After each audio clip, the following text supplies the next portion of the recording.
You can save 15% or more at Amazon when you pay with Bitcoin or Bitcoin Cash. Just go to purse.bogosity.tv. You can set your own discount. 5% gets you fastest delivery, or you can set it to 30% or more if you're not in a hurry. Purse makes it so easy to save money at Amazon by buying with crypto. Just go to purse.bogosity.tv and start saving now.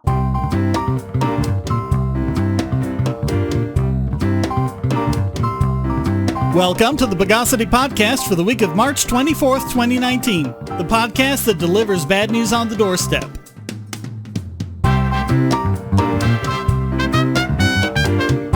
This is your host, Shane Killian, and returning this week is Chris Hangartner. Welcome back, Chris. Hey, sorry it took so long. Real life. Yeah, that keeps happening. Let's Cluonify the news of the bogus. How many times do we have to see that slippery slope is not a fallacy? Because that's what we kept hearing back when we were looking at all this gun control and saying, what's next? Ammo control? And they go, no, you're just being crazy. That's just a slippery slope. This isn't the first time they've tried to ban ammo from what I've read. I remember a couple of years ago there was fears that they were going to ban the M8, I think it's the M855-1. Well, they've been banning, several types of ammos, like the tracer rounds are illegal for some reason I don't understand. I mean, all they do is let you see where the bullet goes. And then things like dum-dums, the hollow points they've tried banning. There have been some state restrictions, but this one, I think, is the first overall ammunition control bill in Congress, closing what supporters have termed the ammo loophole, because one great way of getting rid of people's rights is by taking that right and calling it a loophole. Oh, great. I mean, let's face it, to them, the Second Amendment is a loophole. Yeah.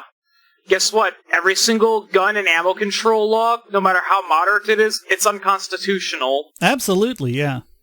And we'll have more to say on that in a future segment, but no spoilers. Yeah. But federal law is already requiring background checks for the sale of firearms, which kind of makes it ridiculous that the gun control people go, we need background checks. We already have them, people. But this would do the same for sales of ammunition. That's going to be a lot more fun now, Yeah, it's like, okay, you gotta get your gun, now you gotta file the separate paperwork for the ammunition. Yep. And then every time you need more ammunition, you gotta go back to the gun store and buy some more ammo. Well, then you gotta do it all over again. Of course, one funny thing is, if you look around on, like, there are GitHub repositories of, 3D printed guns, they have 3D printed ammo, too. So it's not gonna stop anyone. You think guns are easy to make? Bullets are just as easy to make. I mean, all it is just a brass casing with a piece of lead on the end and with a powder that's actually not that difficult to make. Yeah, and just a primer on the end to set it off. Yeah, and the primer's just fulminated mercury, so it's not difficult to get a hold of. Well, 4 states have already tried this, and it's already been the massive failure you would expect. New York hasn't even been able to figure out how to get it working. Wouldn't surprise me. In California, added fees and wait times have caused law-abiding dealers and gun owners lots of headaches, but hasn't done the first thing to drop California's violent crime rate, which actually rose to over 450 per 100,000 in 2017, compared to the national rate, which had dropped to 382. They always say this law will reduce crime by this much, but it never does. Of course, they carved out a nice little exception for the police, because they don't murder people at all. Oh, yeah. It's true. Gun control advocates don't want to ban guns. They just want the government to have a monopoly on the ownership. Yeah, I've heard a lot of people stop calling it gun control and start calling it gun monopolization. I think that's a better term. Yeah. Ads are annoying, but ad blockers prevent publishers from making money. What if you could support your favorite websites, YouTube creators, Twitch streamers, social accounts, and many more ad-free and without paying anything, and even make some money yourself? It's not a pipe dream, it's airtime. Go to airtime.bogosity.tv and get the browser extension, and you'll earn cryptocurrency for the sites you visit, and so will the publisher. This is not a crypto miner. You and the publisher will both get part of the reward from current miners of the BitTube cryptocurrency, with no middleman taking a cut. Even if the publisher hasn't signed up yet, his tube will be put into a dedicated wallet that he can claim upon sign-up. You can also use your tube to tip publishers and even purchase products. Airtime monetizes users and publishers with no ads or crypto miners. Go to airtime.bogosity.tv and start making money now. Say, if you're tired of the promos in this podcast, well, the patrons got it early and with no ads or promos. Just go to patreon.bogosity.tv and donate at any level. So I've been saying for a while that really having a third-party antivirus can cause more problems than they solve. So it's just better to run Windows Defender and not worry about the third-party ones. But you don't really have the same options on Android. And so there are all these Android antivirus apps. And now an antivirus testing outfit has determined that 2/3 of all Android antivirus apps are just outright fraudulent. Some of these apps even detected themselves as malware. Wow. Yeah. Epic fail there. It's an organization called AV Comparatives. They looked at 250 antivirus apps all on the Google Play Store, so they had been approved by Google. They gone through the process to get on the Google Play Store. Only 80 of them detected more than 30% of the malware that they threw at them, even though they were sticking to malware strains that were in the wild last year, which means it's important that they be stopped, and any antivirus app worth its salt should have detected all of them, yet only 23 of them detected 100% of them. And what they found was a lot of them weren't actually scanning the apps at all. They were implementing whitelists and blacklists, and that's how those ones detected themselves, because they neglected to add their own app to the whitelist. So are these people that you really want to trust? Wow. Many of these apps not only were not produced by security firms, but really seem to be there to advertise unrelated businesses, or just having them for publicity purposes. But many of them appear to have been developed by the same programmer because they had the same interface and the same method of showing ads and the same problems in detecting antivirus.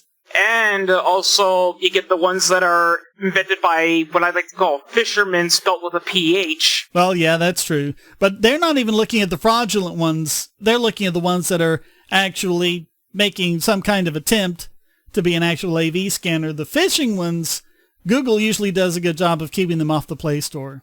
So among those with a perfect score were Sophos, which is the one I use, as well as Bitdefender, AVG, Avira, F-Secure, and there were several others too. Google's app only found 68%, so in this case, yeah, maybe you do want to run Sophos or one of those others instead of relying on the built-in one. But hopefully this is going to get a lot better over time.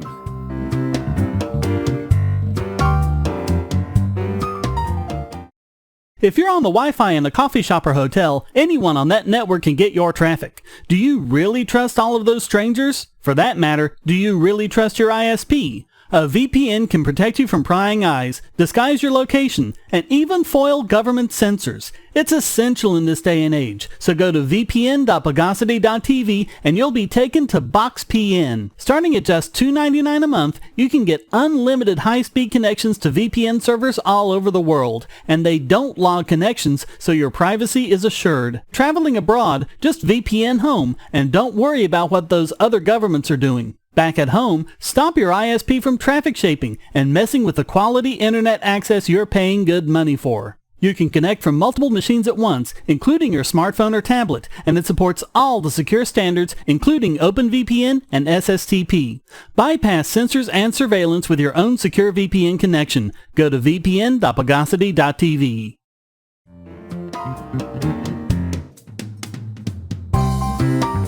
Confirmation bias is one of those phrases skeptics like to throw around, but people have a tendency to forget what it means, and I think these things have a tendency to drift over time. If you're not reminded of what confirmation bias really is, then you kind of end up slowly thinking it encompasses things that it doesn't. Like, I've had cases where I've made a claim and I've cited a study to back it up, and they say, well, you citing that study is just confirmation bias. And it's like, what? No, it's not.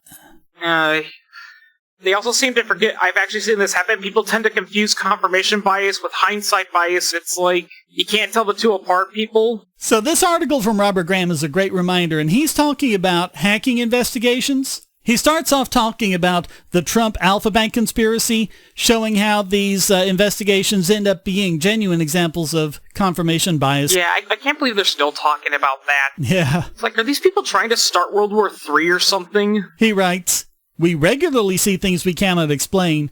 We respond by coming up with a story where our pet theory explains it. Since there is no alternative explanation, this then becomes evidence of our theory, where this otherwise inexplicable thing becomes proof." One of the oddities noted by researchers is lookups for trumpemail.com.moscow.alphaintra.net. One of the conspiracy theorists explains this is proof of human error, as opposed to simple automated systems. But that's because this expert, in scare quotes, doesn't know how DNS works. Your computer is configured to automatically put local suffixes on the end of names, so that you only have to look up second floor printer instead of a full name like secondfloorprinter.engineering.example.com. Apparently, Alpha Bank configures its Moscow computers to have a suffix, moscow.alphaintra.net. That means that any DNS name that gets resolved will sometimes get this appended. So we'll sometimes see www.google.com.moscow.alphaintra.net. Since we already know there were lookups from that organization for trumpemail.com, the fact that we also see trumpemail.com.moscow.alphaintra.net tells us nothing new. In other words, the conspiracy theorists didn't understand it, so they came up with their own explanation, and this confirmed their biases. In fact, there is a simpler explanation that neither confirms nor refutes anything. But here's the thing.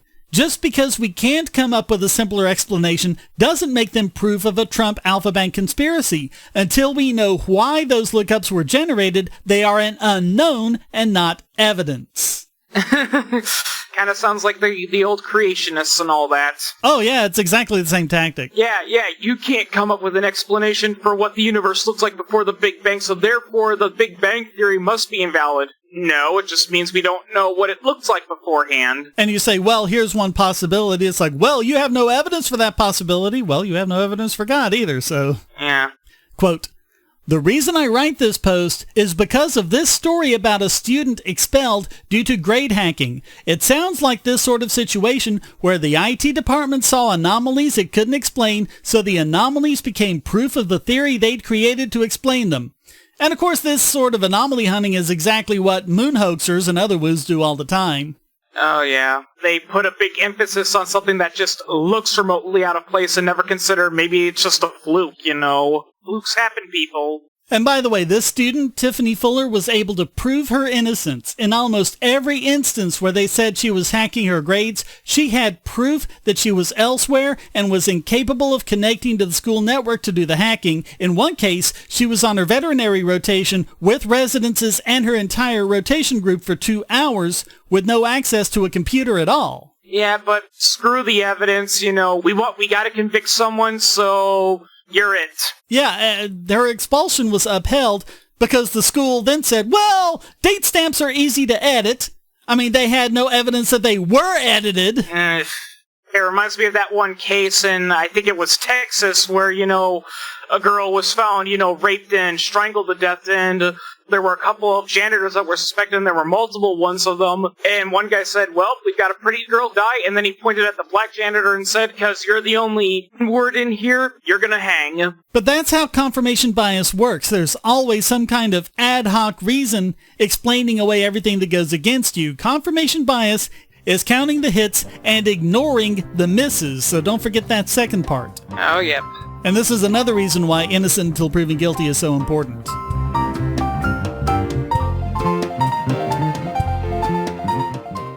We live in a world where light bulbs connect to the internet, and recent attacks on them prove that your online security is under threat like never before. Not only your websites, but the internet-enabled devices you buy.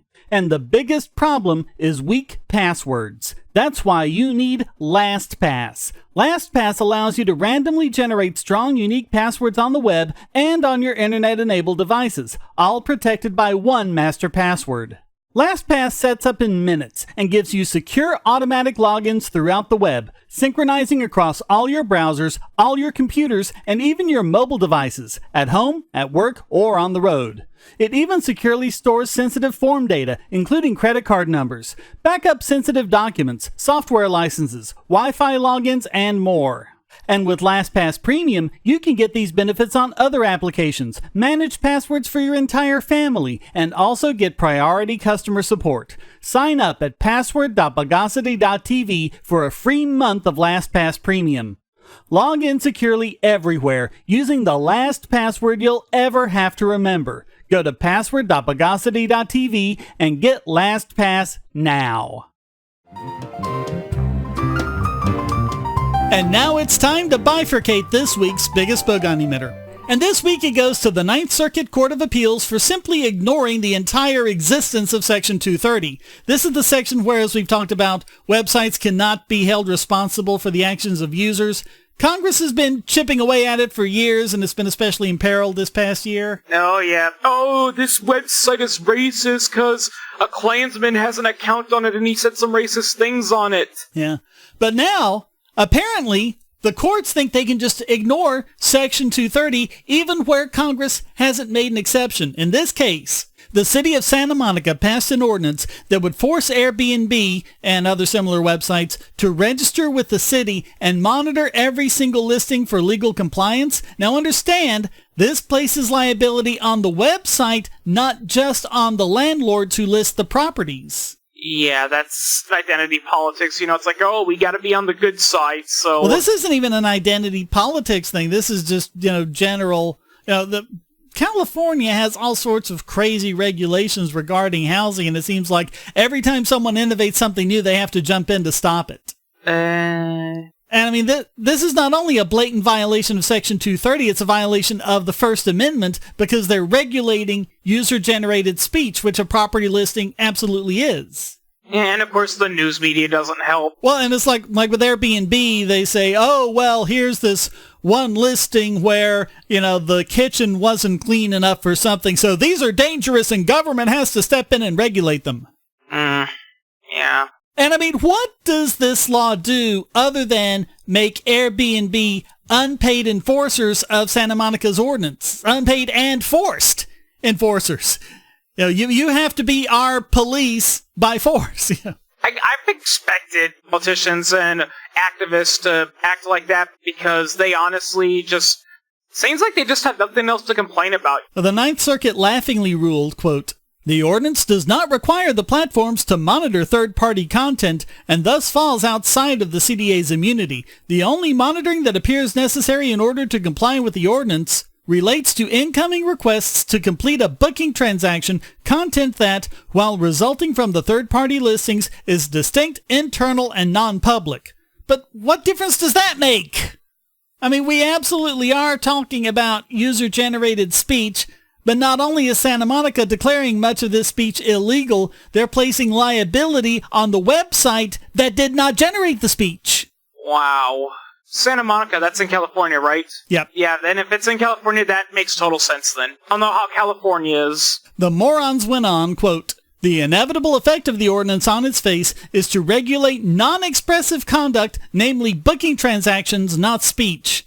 Really? They don't think a real estate listing is expressive? It doesn't describe the property and express an evaluation of its quality? And beyond that, how is a transaction not a form of speech? Yeah, I agree. It's like, I know it's an expression, but money does kind of talk in a way, and people say, well, money transfers aren't considered speech, and I say, why not? It's like, well, because money's involved. Prices are the most important form of communications that consumers have with producers. I mean, any form of price control is a free speech violation. But they just kept stepping back from it, quote, "The ordinance itself makes it clear that the city's central and significant goal is preservation of its housing stock and preserving the quality and nature of residential neighborhoods. As such, with respect to the platforms, the only inevitable effect and the stated purpose of the ordinance is to prohibit them from completing booking transactions for unlawful rentals." But that's between the landlord and the renter, so what does the website have to do with it? Keep in mind, Santa Monica is just one city. There are thousands of municipal jurisdictions in the country. Imagine if a website like Airbnb had to make sure it was compliant with the ordinances of all of them. They would either seriously restrict what their users can do, or they'd withdraw from the market entirely. And that is exactly what Congress passed Section 230 to prevent. I think that's the intended goal. It's not a casualty of a fluke in the system. I think that's what their intended goal is. They don't want this person here, so they just make it such a nightmare that you give up on your own. Yeah, it'd be interesting to see how many traditional landlords were cronies of the people who passed that ordinance. So all of that makes the Ninth Circuit this week's biggest Bogon emitter.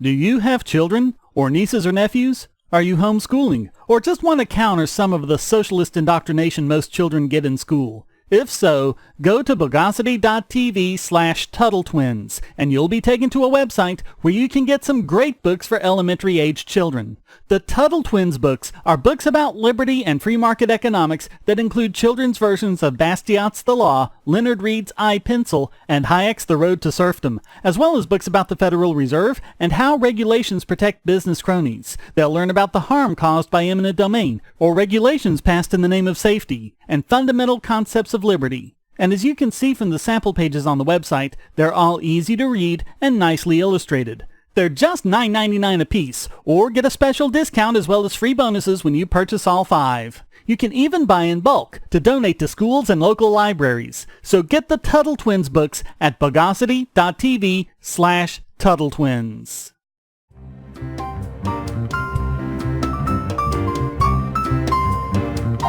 Heyo! Guess what? It's time for the very first Silver Cluon recipient of 2019. Yay! And it goes to the Missouri State Legislature, which I gotta tell you, I would not have seen coming. Yeah, I've got mixed opinions about Missouri. But credit where it's due, and they have done an awesome thing. They have bills, Senate Bill 367 and House Bill 786, that states, quote, all federal acts, laws, executive orders, administrative orders, court orders, rules, and regulations, whether past, present, or future, which infringe on the people's right to keep and bear arms as guaranteed by the Second Amendment to the United States and Section 23 of the Missouri Constitution, shall be invalid in this state, shall not be recognized by this state, shall be specifically rejected by this state, and shall be considered null and void and of no effect in this state. Here's the thing, gun control people. You know, even when you say, well, we don't want to ban guns, we just want to limit them. Well, guess what? Any gun control measure, no matter how moderate it is in violation of the Constitution, because, you know, people like to talk about, you know, well, what part of, you know, regulated do you not mean? Here's a word that gets ignored: infringed. Infringed doesn't necessarily mean ban. It just means limit, intervene with. So, nullification for the win. Yeah, so this is perfectly legal, and they have every right to do that. In fact, it is protected by the U.S. Constitution, if I recall correctly. It's protected by the 10th, right? Yep, 10th Amendment. And this isn't some vague wooziness to grab votes either. The bill is very specific and says it applies to any tax, levy, fee, or stamp on firearms, accessories, or ammunition, any registration or tracking of firearms, accessories, or ammo, or any act forbidding possession, ownership, use, or transfer of a firearm, accessory, or ammunition, as well as any act ordering the confiscation of any of these items. Oh, and contrary to what some people are believing, this wasn't passed because of the Christchurch shooting. This, from what I've read, this was occurring, you know, ahead of time, and Christchurch just happened to be a very tragic coincidence. Yeah, I mean, these bills were going through the houses, you know, before Christchurch, so yeah, it had nothing to do with it. So normally the Silver Cluon goes to people who do something quick and clever, but here the length of the language is important because they're basically ensuring that there is no workaround or misinterpretation possible here. Yeah, I wish more states would do stuff like this. I mean, that's the thing we forget about. We can refuse to comply with the federal ordinance if we believe it's unconstitutional. It's within there, and the federal government can't really do anything about it. And the bill even includes criminal charges for any federal officer who violates the act. State and local law enforcement are given discretionary power to press charges against any federal agent they determine to be enforcing the now nullified gun control regulations. In your face, ATF. And they've done everything to make sure that this will stand up in court. They've made it compliant with court precedent dating from 1842 to 2012 that says that the feds cannot require any state to help them violate people's constitutional rights and allow states to refuse to enforce federal laws they deem unconstitutional. And the feds don't have the manpower to enforce this stuff on their own. They need the assistance of state and local agencies to do it. They're also working to codify the language of the Second Amendment into Missouri's state constitution. Now, if they'd only extend this to other unconstitutional acts like the war on drugs. Well, yeah, I mean, it's not a perfect system, and I'm pretty sure you still got to obey, the state laws, for guns, but yeah, it's a step in the right direction, a big step in the right direction. Yeah, I mean, if they can get this passed and signed by the governor, it'd be really awesome, especially if other states start to follow suit. Yeah, I mean, Wisconsin, the state I live in, is pretty pro-gun. We have pretty pro-gun people, and, we don't live too far from Missouri. The only thing that's in the way is Illinois, and nobody cares about Illinois, so I actually read that a lot of gun manufacturers are now moving to Missouri because of this new law, because they're tired of all the harassment they're getting from the feds, so they're like, hey, Missouri's a safe haven now. So, Missouri, enjoy your shiny new silver Cluon. The feds can never take it from you.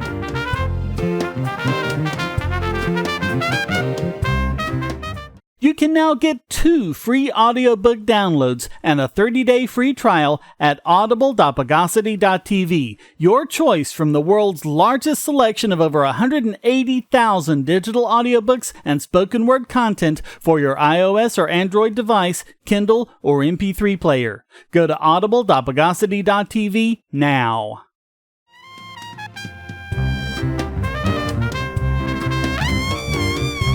And now let's hit the heights of this week's Idiot Extraordinaire.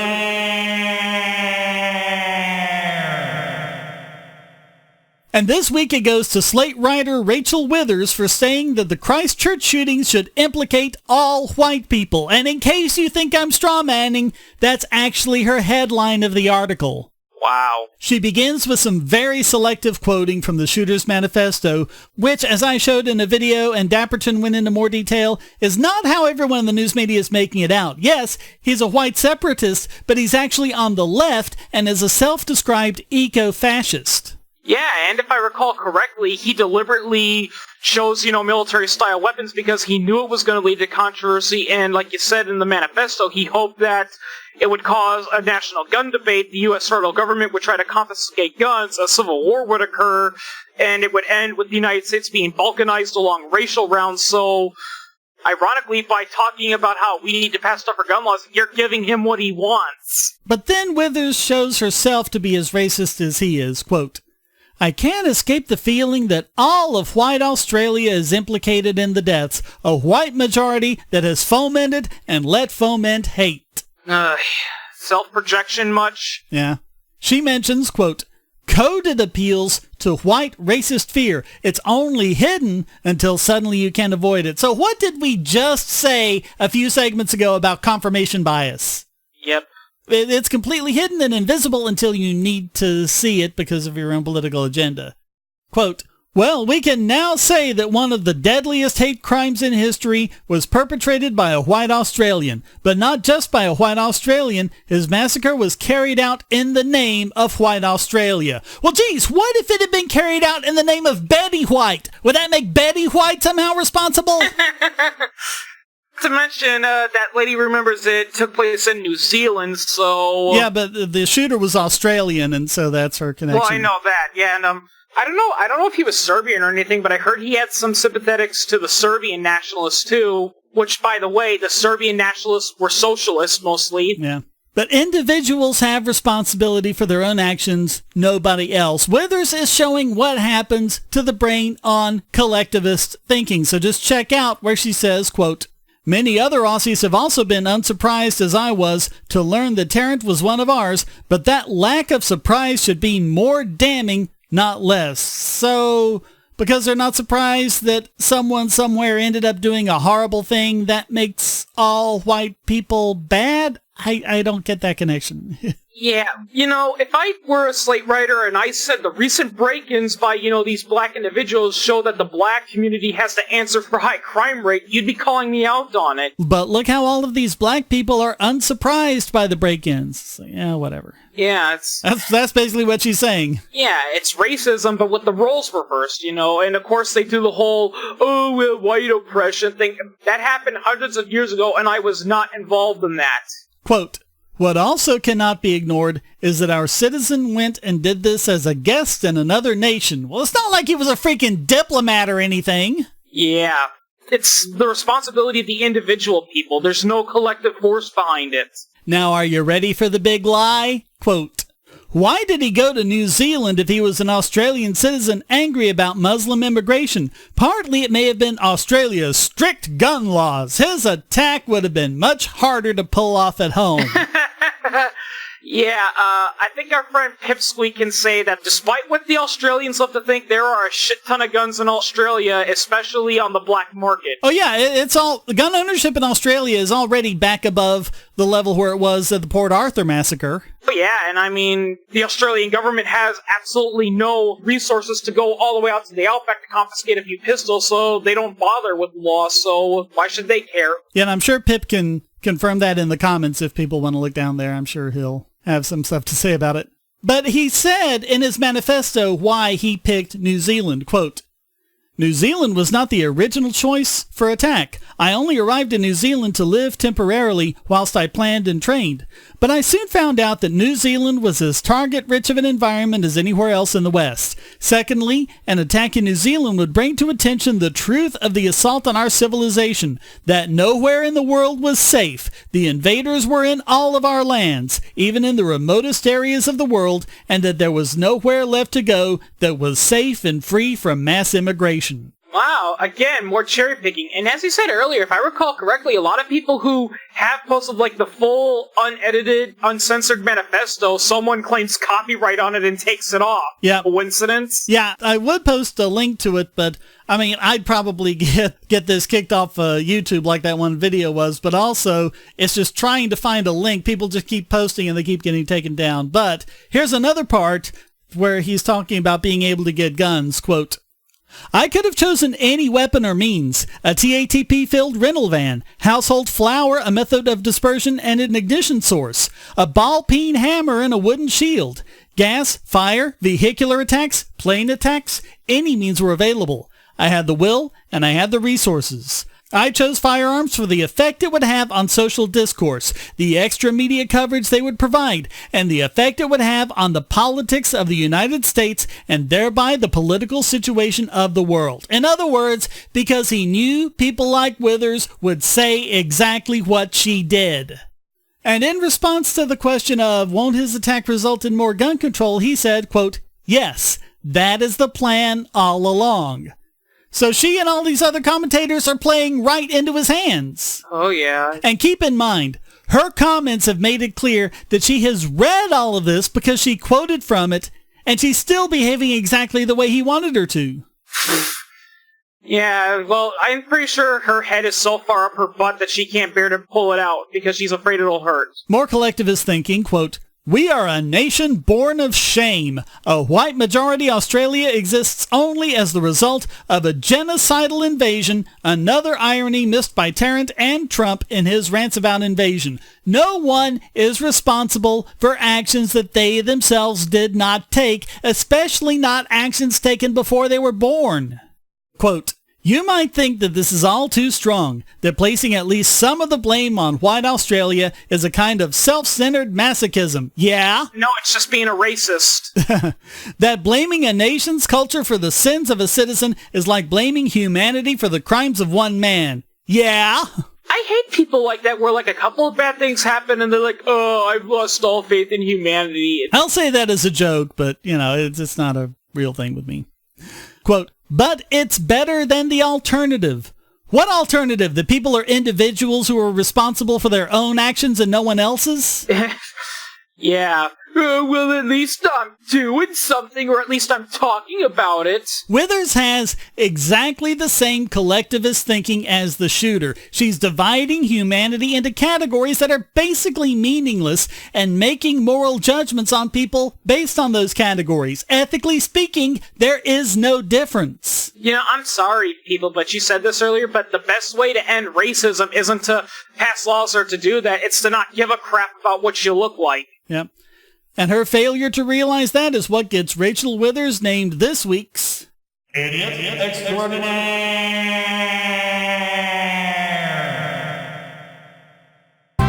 Well, that wraps up this Kicking Around on a Piece of Ground in Your Hometown edition of the Bogosity Podcast. Come to discord.bogosity.tv where you can join the discussion and post a question, statement, news article, or rant.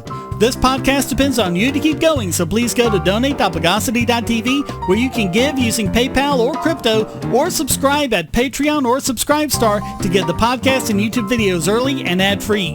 You can even support this podcast for free with the airtime extension. Thank you for listening, and thanks to Chris Hangartner for joining me. Yep, I had to get up really, really early to do this podcast, but it was worth it. We appreciate it. Yep. Until next time, here's a quote from Peter Schwartz.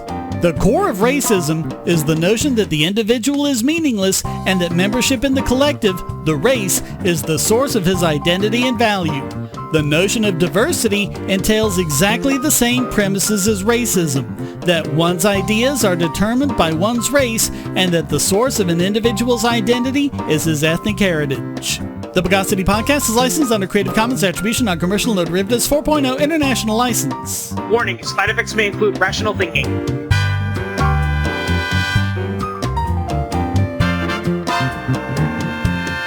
Bogosity.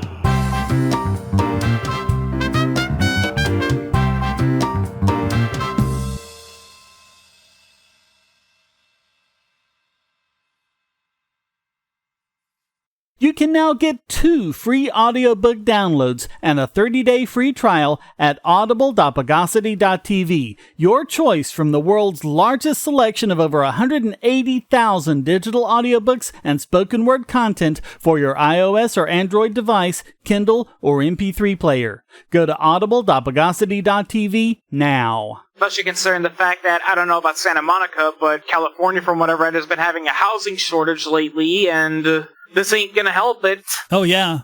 And people keep protesting. It's like, we need cheaper housing. We need cheaper housing. And then someone tries to come up with more housing, and then they protest it. It's like, but you keep saying you want cheaper housing. How are you going to do that without increasing supply? Yeah, there was actually one incident I watched on Reason TV where a guy wanted to build, you know, that high-rise and create, like, apartment buildings and all that, and a Latino activist group, you know, protested it, and the reason why was because it was drawing in more white people, and they thought that, oh, well, that's going to destroy the heritage, because this area has, you know, historically been Latino-American, and they tried to cherry-code it and say it was for different things, but the core principle is, no, we don't want more white people coming into this area because it's a Latino-American community. And yet, when the alt-righters make that claim to argue against immigration, they yell, oh, that's racist and white supremacist and everything. Yep.